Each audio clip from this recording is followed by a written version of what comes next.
Jake Carter was born with something special.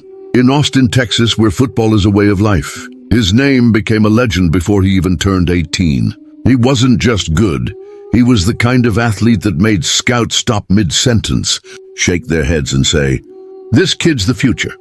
By the time he was a senior in high school, Jake wasn't just playing football, he was rewriting record books. The kid had everything: raw speed, unmatched agility, and the kind of vision that made defenders look helpless. Every Friday night, stadiums filled just to watch him dominate the field, turning impossible plays into highlights that made national sports news. ESPN analysts compared him to the greats. And it wasn't just hype. Full-ride scholarships poured in from the best football programs in the country: Alabama, Ohio State, LSU. Every coach wanted him. Every scout predicted he'd go first round in the NFL draft. Jake had it all: talent, charisma, a future paved in gold. But here's the thing about greatness. It comes with pressure, expectations, and sometimes the weight of it all can crush even the strongest. But no one saw what was coming next. Not his family, not his coaches, not even Jake himself. His fall wouldn't just be a setback, it would be a complete collapse. The kind of downfall that shocked the entire sports world and left people asking, how did this happen? And the worst part? It all started with a single decision. One moment, one choice, one pill. But was it really his fault? Or was he set up to fail?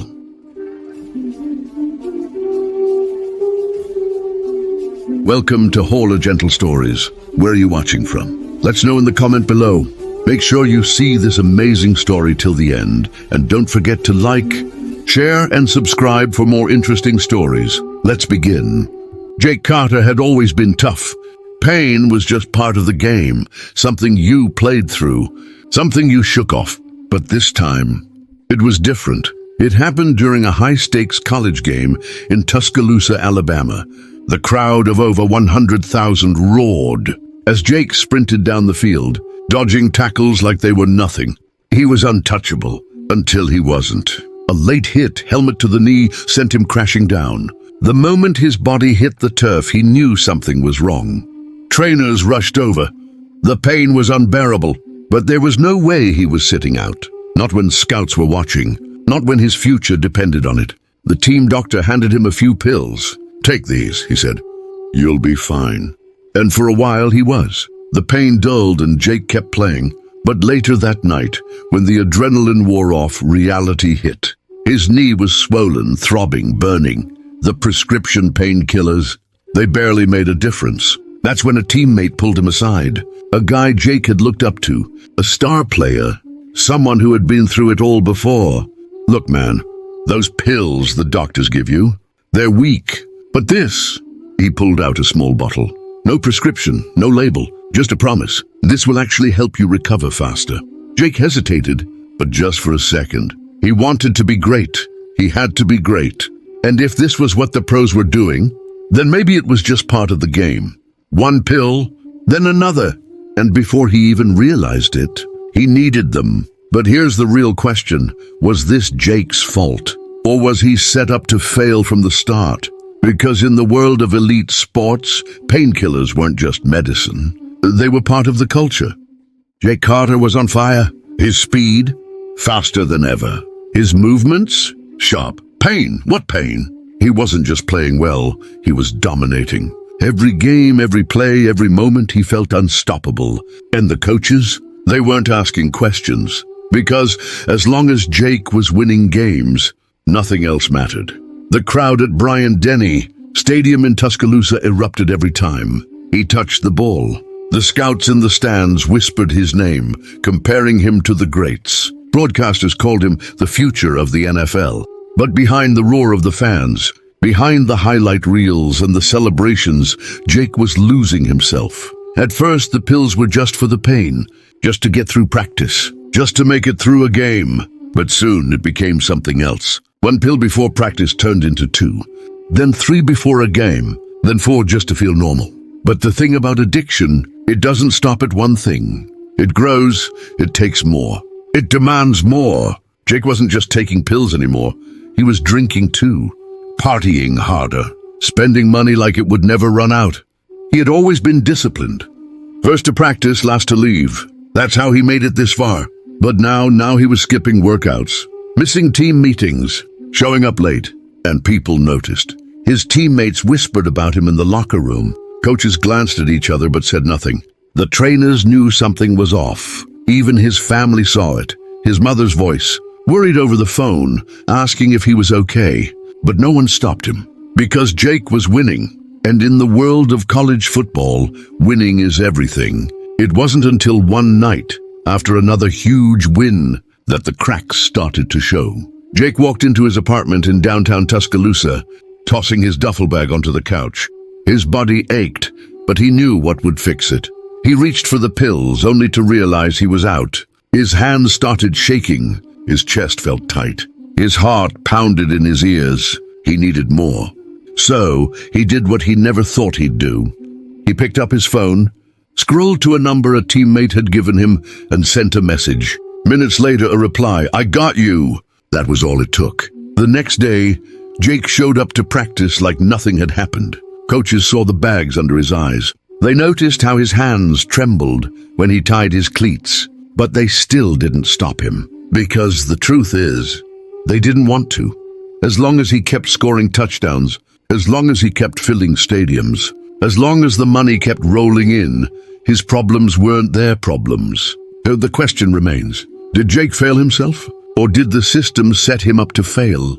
For most athletes, getting drafted into the NFL is a dream. Years of hard work finally paying off. A future filled with championships, endorsements, and millions of dollars. For Jake Carter, that dream became a reality. He was picked in the second round by the Seattle Seahawks, a moment that should have been the proudest of his life. Cameras flashed as he shook hands with the team's general manager. His name trended on Twitter. Reporters called him the next big thing. But what the cameras didn't see was the battle he was already losing. By the time he stepped into the NFL, Jake's addiction wasn't just a habit. It was a necessity. The pills weren't just for pain anymore. They were for everything. To wake up, to train, to sleep. Without them, his body ached. His hands trembled. His mind felt like it was on fire. At first, he hid it well. He showed up to rookie camp, lifted weights, ran drills. Coaches praised his footwork. The media called him an instant impact player. But behind the scenes, Jake was missing workouts, showing up late, borrowing money from teammates for reasons he wouldn't explain. His trainers noticed the weight loss, the dark circles under his eyes. But in professional sports, as long as you're producing, no one asks questions. Then it happened. One night, just weeks before the season opener, Jake took too much. His teammates found him unconscious in his hotel room in Renton, Washington, his body limp, barely breathing. The team kept it quiet. They called the medical staff, stabilized him, and swept it under the rug. But a few days later, there was no hiding it anymore. The mandatory drug test came back positive. The headlines exploded. NFL rookie caught in drug scandal. Seahawks draft pick suspended before first game. From rising star to public disgrace. It wasn't just sports news, it was everywhere. ESPN, CNN, social media. Fans who once cheered for him were now calling him a fraud. Comment sections flooded with people saying he was a waste of talent, a disgrace to the game. Jake tried to explain. He said it was a mistake, that he'd been under a lot of stress, that it wouldn't happen again, but the league had heard it all before. The Seattle Seahawks cut him. Just like that, his career was over before it even started. One moment, he was on top of the world. The next, he was unemployed. But what happened next was even worse. After the scandal, Jake Carter disappeared from the spotlight. The once promising NFL star had no team, no contract, and no future in professional football. At first, he tried to hold on. He told himself he'd get another shot, that a team would call, that he could fix things. But the calls never came. His endorsements vanished overnight. The brands that once paid him to wear their logos wanted nothing to do with him. His agent, who had once fought to get him the best deals, stopped returning his calls. Then came the money problems. Jake had signed a multi-million-dollar contract, but he never saw most of it. The guaranteed portion was gone after legal fees, fines, and the money he owed the team. The rest gone when the Seahawks cut him. The mansion in Miami sold. The luxury cars, repossessed. The friends, nowhere to be found. And the addiction, worse than ever. With no structure, no career, and no future, the drugs took over completely. At first, he crashed on couches. Old teammates, friends, anyone who still believed he could turn it around. But it didn't last. He borrowed money he never paid back, stole valuables to fund his habit, burned every bridge he had left. Then one day there was nowhere else to go. He found himself on the streets of downtown Austin, Texas. He never planned on staying. It was just supposed to be a few nights until he figured something out. But nights turned into weeks. Weeks turned into months. Jake Carter, the former NFL draft pick, the man once called the future of football, was now just another homeless man under a bridge. He panhandled for change, dug through trash for food, traded anything he had left, his watch, his shoes, even his old championship ring, for one more hit. But the worst part? Nobody recognized him anymore. The man who once had millions of fans was now invisible. Then came the moment that shattered what little pride he had left. One afternoon, as he sat against a concrete pillar, a black Range Rover rolled up to a red light nearby. Jake looked up and locked eyes with the driver. It was an old teammate, a guy he once called a brother, a man he sweated and bled with on the practice field. For a second, their eyes met. Jake opened his mouth to speak, to ask for help, to explain. But his former teammate looked away.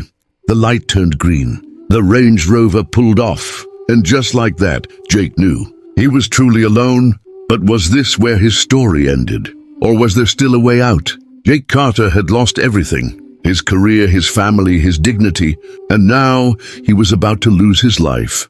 It happened on a cold night under the bridge in downtown Austin.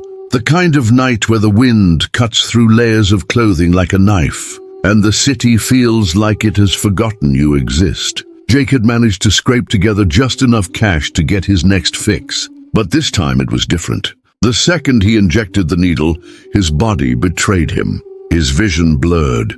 His heart pounded. He tried to move, but his limbs felt like they were made of stone. Then darkness. For the first time in his life, Jake Carter didn't feel like he was losing. He felt like he was gone. Hours passed. Maybe minutes. Maybe an eternity. He couldn't tell. But then a voice, faint at first, then stronger. "Stay with me, man. Stay with me!" The words cut through the haze, but Jake couldn't respond. He couldn't open his eyes. He wasn't even sure if he was breathing. Then suddenly he felt air rush into his lungs. His chest jerked violently as he gasped, his body instinctively fighting to survive. And when he finally forced his eyes open, he saw a man staring down at him. A man who had just saved his life. Jake didn't know it then, but this stranger, this former addict-turned-counselor, was about to change everything.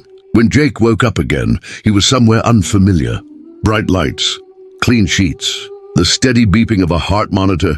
For the first time in years, he wasn't sleeping on cold concrete. He wasn't inhaling toxic fumes from burning trash cans. He was alive, but as his mind cleared, the reality hit him like a freight train. How did it come to this? How did the kid who once had millions of fans end up as a charity case in a rundown hospital? Then a voice spoke. "You probably don't remember me." Jake turned his head and saw the man from the night before. A man in his late 40s with tired eyes and a face that had seen too much.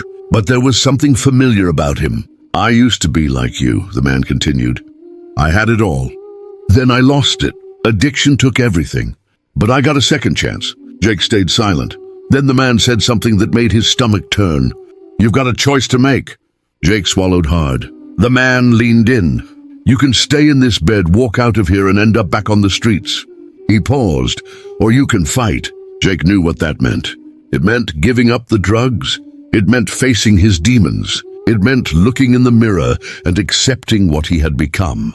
But after everything he had done, after all the people he had hurt, all the opportunities he had thrown away, did he even deserve a second chance? That was the real question. And Jake Carter didn't have an answer. For the first time in years, Jake Carter was about to do something he had spent his entire life avoiding. Face himself. Rehab wasn't a choice. It was the only option left. And so, on a rainy morning in Houston, Texas, he walked through the front doors of a rehab center, a place where broken people tried to put themselves back together. But this wasn't like training camp. There were no pep talks, no fans cheering, just long hallways, locked doors, and a painful reality Jake couldn't run from. The first few days were hell. The withdrawals hit like a tidal wave, cold sweat, shaking hands, nights filled with nightmares so vivid he woke up gasping for air. Then came the therapy. Jake had spent years numbing his pain, running from his past, but now there was nowhere left to hide. Sitting across from a therapist, Jake felt exposed. He had always been the guy with the answers, the leader in the locker room. Now, he was just another man trying to figure out how his life had fallen apart. The therapist asked him a simple question. "What are you running from?" Jake opened his mouth to respond, but no words came out. He had blamed the drugs, the injuries, the pressure, but deep down he knew the truth. He had been running from himself, from the guilt, from the mistakes, from the people he had hurt. For the first time, Jake admitted something out loud. "I don't know if I deserve to be saved." The therapist didn't flinch. Instead, he leaned in and said something Jake never forgot. Redemption isn't about what you deserve. It's about what you do next. And that was the moment everything changed. Rehab wasn't just about getting clean. It was about starting over. For months, Jake did the work. Group therapy, one-on-one sessions, physical recovery. He had to rebuild himself from the ground up. And then came the hardest part. Reconnecting with his family. Jake hadn't spoken to his parents in years. His sister had blocked his number. His former teammates had stopped returning his calls long ago. And who could blame them? He had burned every bridge on his way down. But he had to try. One by one, he reached out. Some forgave him. Some didn't. And the ones who did, they weren't interested in words. They wanted proof. That's when Jake did something no one expected. He started mentoring young athletes. Kids who reminded him of his younger self. He told them the truth, not the sugar-coated version. The real story, the fame, the money, the pressure, the pain, and the cost of making the wrong choices. For the first time in his life, Jake Carter wasn't playing for a crowd. He was saving lives. But then the call came, and it changed everything. It was from the same NFL team that had cut him. At first, Jake thought it was a mistake. Why would they call him? But the voice on the other end was clear. They didn't want him back as a player. They wanted him to stand in front of the rookies, the same rookies he used to be, and tell them what happens when you throw it all away. A motivational speaker, a cautionary tale. Jake didn't know what to say. Was this a second chance? Or was it a reminder that he would never be the man he once was? The answer wasn't simple, but one thing was clear. This was his moment to prove that redemption wasn't just a word. It was a choice, and Jake Carter was ready to make it. Jake Carter never made it back to the NFL. He didn't get the redemption story people expected. The one where the fallen athlete makes a miraculous comeback, wins a championship, and rides off into the sunset. No, his story was different. And maybe, just maybe, it was more important. Because what Jake lost isn't the real story. The real story is what he gained, and how many people he might save because of it. In the quiet town of Austin, Texas, Jake found something he never had before. Peace. No cameras, no reporters, no endless expectations. Just life.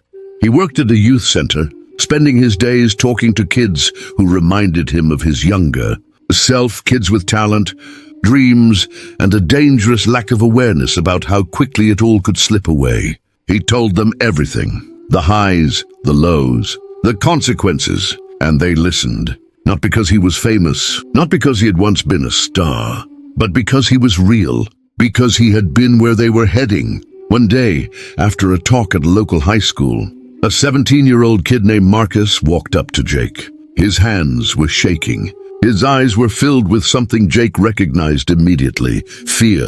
Marcus took a deep breath and asked, "Do you think I can still fix this?"